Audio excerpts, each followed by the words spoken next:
Pelayan Tuhan. Coba lihat, pastikan kiri kanan ada sukacita. Amin. Ya, semua pakai jaket ya. Ibu Mone hebat, tidak pakai jaket. Wah, luar biasa. Juga Willy juga nggak pakai jaket, luar biasa. Wah, ini kalah kita. Surya nggak pakai jaket. Yang lain pakai ya. Ya Pak Agus nggak ya. Ya, jadi ada yang tahan dingin, ada yang nggak. Tadi saya bilang anak muda kok kedinginan. Eldo bilang masa dingin aja dilarang. Ya kalau dingin ya biar dingin gitu ya. Bapak Ibu saudara yang terkasih dalam Tuhan, kita akan merenungkan firman Tuhan pada hari ini. Pembacaan kita 2 Korintus pasal yang ke-7. Kita lihat firman Tuhan 2 Korintus pasal yang ke-7. Ayat 1 kita baca bersama-sama ya. Ayat 1 kita baca bersama-sama.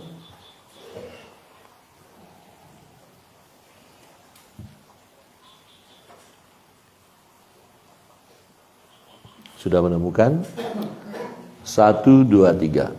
Saudara-saudaraku yang kekasih, karena kita sekarang memiliki janji-janji itu, marilah kita menyucikan diri kita dari semua pencemaran jasmani dan rohani, dan dengan demikian menyempurnakan kekudusan kita dalam takut akan Allah.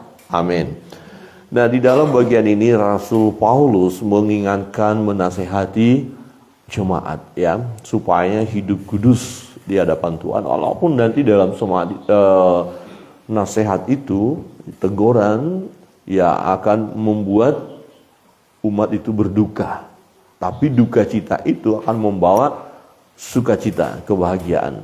Jadi kira-kira begini, kalau Bapak Ibu melakukan hal yang tidak berkenan kepada Allah dan saya sebagai gembala menegur, ya, nah itu saya lakukan oleh karena kasih, bukan karena kebencian, bukan karena mau menyakiti hati Bapak Ibu, tetapi memang ketika kita ditegur itu tidak nyaman, tidak enak, ya.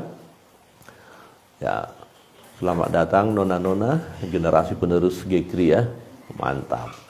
Ya jadi, saya kok ditegur Bapak itu, saya kok ditegur. Nah, Rasul Paulus katakan waktu dia mengatakan sesuatu yang keras juga ya, aduh sedih juga ya, kenapa saya katakan itu. Tapi akhirnya dia berkata, oh nggak apa-apa, ini demi kebaikan. Perhatikan, ya di ayat 2. Berilah tempat bagi kami di dalam hati kamu. Kami tidak pernah berbuat salah terhadap seorang pun. Tidak seorang pun yang kami rugikan dan tidak dari seorang pun kami cari untung. Aku berkata demikian bukan untuk menjatuhkan hukuman atas kamu. Sebab tadi telah aku katakan bahwa kamu telah beroleh tempat di dalam hati kami. Sehingga kita sehidup semati. Jadi beri tempat bagi kami. Ya. Jadi gini, Bapak Ibu pasti memberi tempat bagi kami untuk kami bisa menegur dan menasehati Bapak Ibu. Amin. Amin. Amin. Jadi kita, Mas Parman jangan gitu dong. Wah, kemudian Mas Parman, kok Pak Pendeta gitu, nah besok nggak usah ke gereja lagi. Jangan. Nah itu loh, jangan begitu. Beri tempat. Niat saya nggak ada untuk mempermalukan, menganggap wah kamu begini, tidak. Nah ini kira-kira gambaran Rasul Paulus katakan, beri tempat. Nah tidak mudah kita memberi tempat kepada orang lain untuk membimbing kita, untuk menegur kita, untuk mengingatkan kita. Tapi ini harus kita pegang. Nah jemaat Sinem adalah jemaat yang memberi tempat kepada hamba Allah untuk menegur, mengingatkan, menasehati. Dan itu bukan untuk menjatuhkan hukuman loh ya. Walaupun saya ditegur Pak Pendeta tadi, nggak enak. Ya, secara manusia bisa terjadi. Nah, ayat 4. Aku sangat berterus terang terhadap kamu, tetapi aku juga sangat memegahkan kamu dalam segala penderitaan kami. Aku sangat terhibur dan sukacitaku melimpah. Ya, melimpah-limpah. Jadi, hamba Allah ini bangga dengan jemaat ini yang yang mereka ditegur, mereka dinasehati dan mereka mengalami pertumbuhan. Nah, ini kerinduan kita dan ini yang terus kita kerjakan, bahwa jemaat Sinem seperti visi yang kita bahas kemarin adalah ya mengalami pembaharuan dan menjadi duta pembaharuan. Ya, kita dibaharui. Khotbah minggu yang lalu ya, siapa ingat khotbah minggu lalu? Yang ingat dapat hadiah satu Alkitab hari Minggu. Khotbah minggu. Wah, ini harus ditegur ini. Ini nggak ingat lagi khotbah. Ini hari apa ya? Oh ya, udah seminggu Pak Pendeta, udah lama. Coba waktu pertanyaannya ini hari Senin pasti ingat. Iya kan? Ada? Tentang apa ya?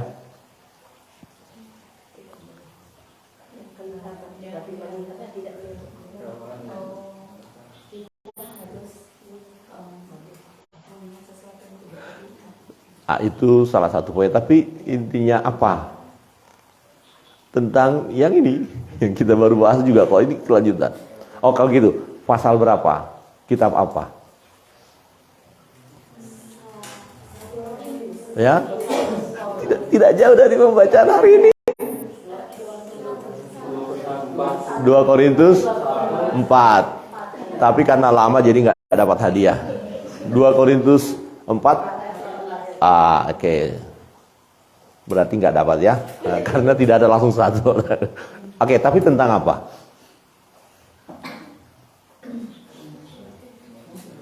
Manusia batinia yang dibaharui dari hari ke hari. Jadi manusia lahiriahnya akan merosot.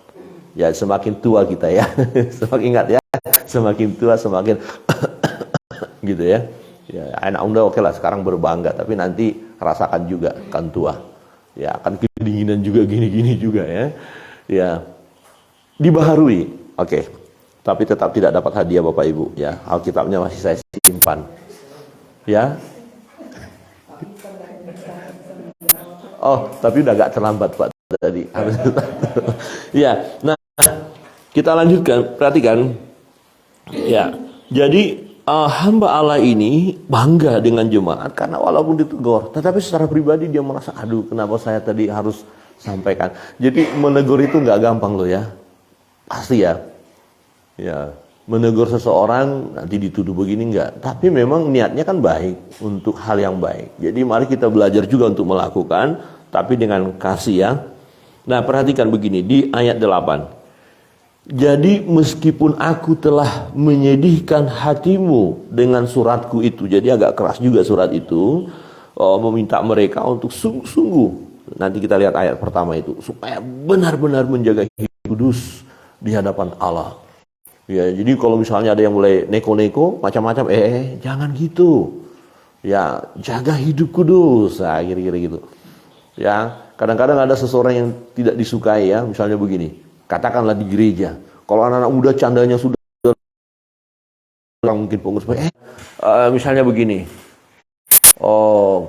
kita nasihati seseorang, adalah Pak Fabris mungkin agak keras bicara hari itu, terus sampai di rumah, aduh kok saya keras ya sama pemuda juga, kira-kira begitu. Walaupun Pak Fabris sih nggak pernah keras ya, tapi tanya kok gini sih tegurannya, aduh nggak enak, tetapi itu harus dilakukan, ya harus. Jadi kita pun bisa dinasihati Allah sehingga kamu sedikit pun tidak dirugikan oleh karena kami. Jadi hamba Allah ini berkata waktu dinasihati umat itu bukan untuk merugikan umat itu, gitulah. Ya, jadi kita giat melayani bukan merugikan jemaat yang papanya, dan bahkan dibilang aku sudah berdosa kepada papaku dan kepada Allah. Wow, menarik ya. Nah, kadang-kadang kita bisa mengalami seperti itu, harus sampai pada titik nol. Kata-kata seseorang, ya tentu dia mengatakan dengan penuh kasih ya, penuh dengan kuasa daripada Allahnya. Orang yang mendengar itu tertunduk, ya benar, aduh hancur hati ya. Dan setiap orang yang hancur hati berkenan kepada Allah. Jadi kita itu benar-benar hancur remuk ya, dengan pengertian kita benar-benar berserah kepada Tuhan. Nah, duka cita menurut kehendak Allah. Kok Allah sih menghendaki duka cita? Ya karena tadi misalnya kita manusiawi kita layani terus manusia lahiriah kita terus. Kalau gitu ketika Tuhan izinkan sakit 1 tahun lebih harus makan obat, baru datang kepada Tuhan. Saya baru merasa perlu Tuhan. Ya, tapi jangan sampai seperti itu. Ya, coba lihat kiri kanan dan katakan jangan sampai seperti itu ya. Ya, jangan sampai. Ada pernah orang bercerita kepada saya. Ajar Tuhan katanya, oh puji Tuhan, dalam hati saya puji Tuhan. Pembaharuan. Jadi kalau saudara akhirnya pun mengalami seperti itu, nggak apa-apa. Amin. Coba lihat kiri kanan, nggak apa-apa katanya. Dulu saya ingat, mungkin Pak Pabris ingat itu, waktu nyanyi lagu. Hendak Allah menghasilkan pertobatan yang membawa keselamatan dan yang tidak akan disesalkan. Yang dari dunia ini menghasilkan kematian. Di bagian lain, ya dulu. Jadi intervensi sepanjang hari ini kan paling dekat ini keluarga ya. Mungkin ada. Jadi selesai. Usahakan ya kita mau tidur itu clear dulu semuanya. Amin. Coba lihat kiri kanan dan katakan clear. Sudah ya? Kita clear ya? Deal? Deal ya? Seperti emas yang murni. Jadi nggak ada kita kekristenan, dibiarin aja, pelan-pelan Tuhan biarin aja, terserah melakukan apa-apa, nggak ada teguran. Nah, itu yang baru benar, jangan. Dan memang akhir zaman, salah satu tanda adalah orang tidak suka mendengar teguran. Dan orang yang biasa suka menegur itu biasa nggak disukai. Itu keliru. Tapi itu yang nyatanya, itu dunia mau buat seperti itu. Tapi firman Allah. Rasul Paulus memang sedih juga, kenapa saya harus bilang begitu. Tapi nggak apa-apa, ini demi kebaikan. Nah, akhirnya kita melihat di ayat 1 itu, landasannya, saudara-saudaraku yang kekasih, karena kita sekarang memiliki janji-janji itu, marilah kita menyucikan diri kita, dari demikian menyempurnakan kekudusan kita dalam takut akan Allah. Nah, firman Tuhan katakan, hendaklah kamu kudus, sebab Tuhan kudus. Nah, untuk itu kita masuk dalam proses terus-menerus. Amin.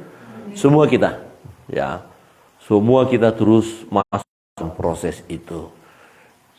Kebenaran firman Tuhan pagi ini kiranya dibaharui dari hari ke hari dan menjadi duta pembaharuan.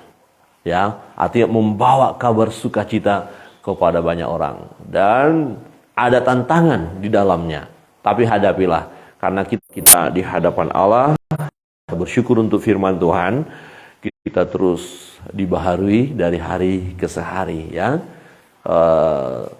Kita siap kalau ada yang menegur kita untuk kebaikan, kita harus terima dengan sukacita ya. Amin. Amin. Oke, ya mudah-mudi orang tua semakin semakin tua harus semakin semangat. Tua-tua tua-tua keladi ya, makin tua makin jadi. Jadi makin tua makin jadi, yang dimaksud di sini adalah makin tua semakin menjadi berapi-api melayani. Ya, jadi kita nggak berapa lama lagi untuk memaksimalkan. Nah, mungkin yang belum tentu juga. Kita nggak ngerti. Jadi sejak dini semangat sudah. Coba lihat kiri kanan, katakan semangat sudah. Ya, semangat sudah belum? Sudah. Tuhan memberkati